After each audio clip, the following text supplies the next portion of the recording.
Hi guys, welcome back to my channel. और आइए video को स्टार्ट करते हैं। आज बात करने वाले हैं पम्मी प्रेरणा व्लॉग्स के बारे में। तो मैं आपको बता दूं कि पम्मी के अभी तक 2 और व्लॉग्स आ चुके हैं।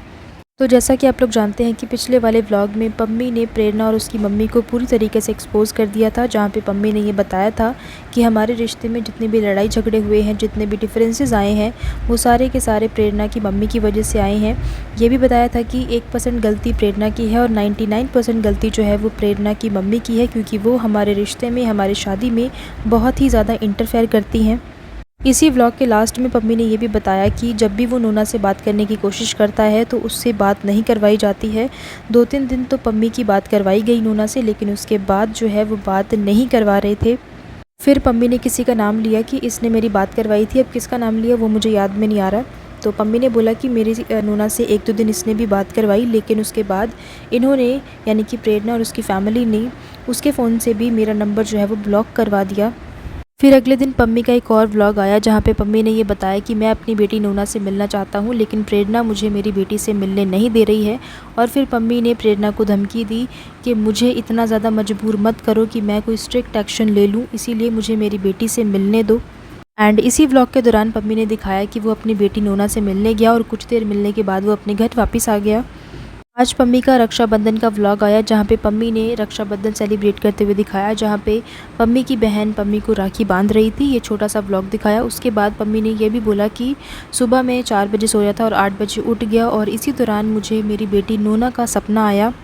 पम्मी ने बताया कि सपने में नोना मुझे कह रही थी कि पापा आप मुझे कहाँ छोड़कर चले जाते हो। और इस दौरान जो पम्मी है वो थोड़ा सा इमोशनल भी दिखा।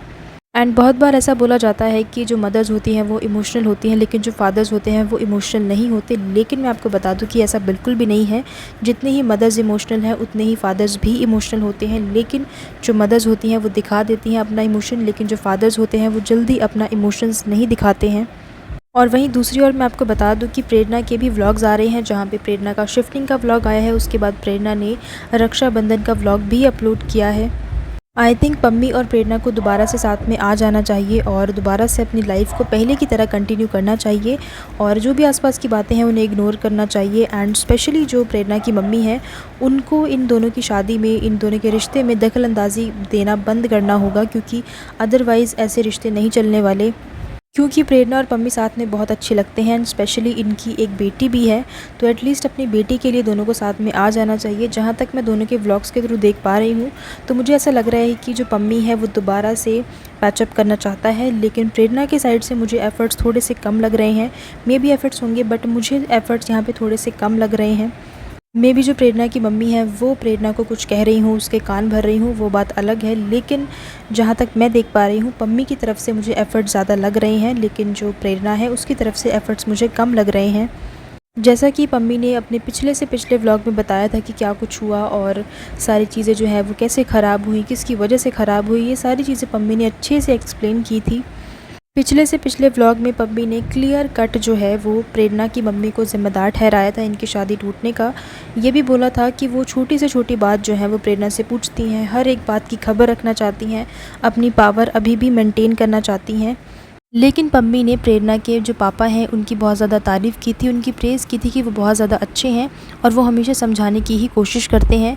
ये भी बताया था कि जो प्रेरणा के पापा हैं उन्होंने प्रेरणा की मम्मी को एक बार समझाने की कोशिश भी की थी कि जो पम्मी और प्रेरणा है वो हस्बैंड वाइफ है, उनका मैटर है, वो चाहे 100 बार लड़ें, चाहे 100 बार साथ हो जाएं, अगर उसमें तुम बोलोगी, यानी कि अगर कोई तीसरा इंसान बोलेगा तो वो उसमें गलत हो जाएगा, इसीलिए तुम्हें हस्बैंड और वाइफ़ के मैटर में नहीं बोलना चाहिए। सो गाइज़, फ़िलहाल पम्मी और प्रेरणा के व्लॉग्स की तरफ से इतना ही अपडेट है, एंड आगे चल के जो भी अपडेट आएगा मैं आपके साथ शेयर करती रहूँगी। सो इसी के साथ मैं वीडियो को एंड कर रही हूँ, एंड आई होप कि आप लोगों को मेरा ये वीडियो पसंद आया होगा। एंड इसी तरह की और भी अपडेट्स और रिएक्शन वीडियोज़ देखने के लिए आप लोग मेरे चैनल को सब्सक्राइब कर लीजिए। कॉमेंट करके मेरे साथ अपने ओपिनियन ज़रूर शेयर करना। So thank you so much guys for watching this video, and I will see you in the next one. Till then keep watching. Thank you.